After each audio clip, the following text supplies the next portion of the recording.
Matapos ang ilang araw na pananahimik, humarap na sa publiko si Vice President Sara Duterte para ihayag ang kanyang saloobin sa pag-usad ng impeachment complaint laban sa kanya.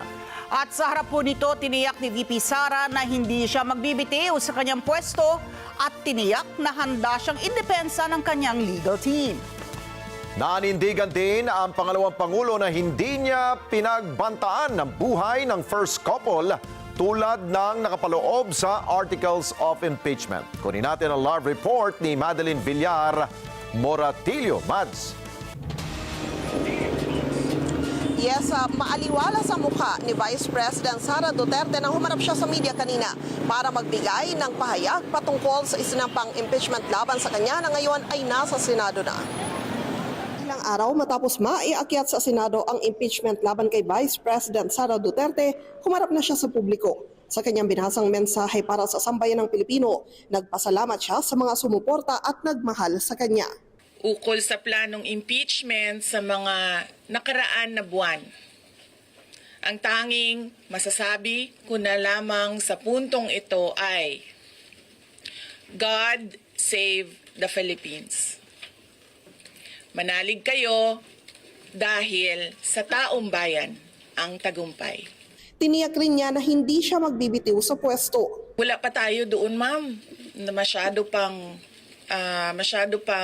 malayo yung mga ganyan na mga bagay. Tumanggi namang magkomento ang Vice Presidente sa mga tanong kung ano ang nararamdaman niya sa tila pagtataksil ng mga dating malapit sa kanyang kongresista na pumirma sa impeachment complaint.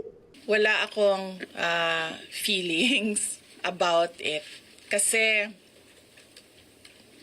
kung napapansin nyo, wala naman kasi talaga akong barkada na politiko. I don't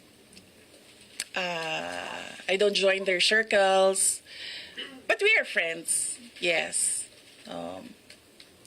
But kung ninong at ninang lang ng mga anak, walang ninong at ninang na politiko ang mga anak ko. Oo. Maliban kay Stonefish, dahil nandoon si former President Erap Estrada. So, I don't move in the circle of politicians. Kaibigan, yes. But to say that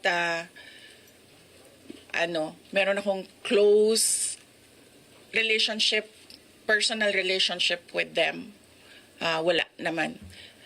Kaya siguro, ganyan din siguro kadali sa kanila ang magdesisyon about the impeachment. Hindi rin siya nagbigay ng reaksyon na una sa listahan ng mga kongresistang pumirma sa impeachment si Presidential son at Ilocos Norte Congressman Sandro Marcos. Ayon kay VP Sara, handa na ang kanyang legal team para idepensa siya sa impeachment pero hindi niya sinagot kung kabilang rito ang ama na si dating Pangulong Rodrigo Duterte. Well, he's welcome. He's a lawyer. Hindi pa rin daw sila nakakapag-usap ulit na mag-ama mula nang umakyat sa Senado ang impeachment. Pero nagpadala na siya ng mensahe rito. Everything will be all right. Yan nata ang sinabi ko. His reply was a song, MacArthur's Park.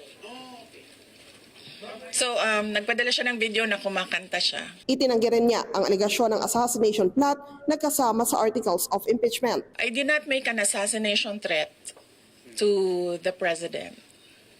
Sila lang nagsasabi niyan. Sila lang nagsasabi may assassination. Sila nagsasabi may assassin, may gunman.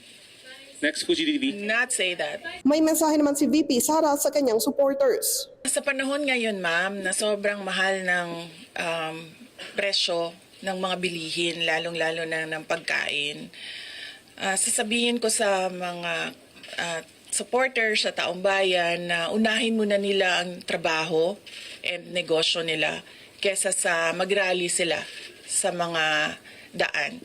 Dahil marami o lahat tayo breadwinners. So merong mga bata or merong mga kapamilya na nagdidepende sa atin. Nagpasalamat rin si VP Sara sa Iglesia ni Cristo sa isinagawa nitong National Rally for Peace. Nagpapasalamat po ako sa INC at sa buong sambayanan sa kanilang pananawagan ng kapayapaan.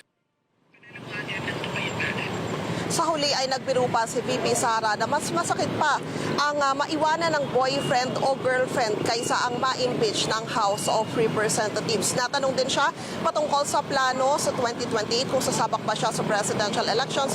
Ang sabi niya, malayo pa naman tayo doon, pero una niyang sinabi sa mga nakaraang panayam na seryoso rin niyang ikinukonsidera yung pagsabak sa presidential elections. Pero titignan pa rin daw nila yung mga numero at lalo na yung mga survey. Balik sa inyo dyan, Alex. Okay, Mads, natanong ba siya tungkol sa naging pagpapasya ng mga mambabata sa mataas sa kapuluan ng Kongreso na iniurong muna or gagawin ang pagtalakay sa usapin ng Articles of Impeachment sa Hunyo 2?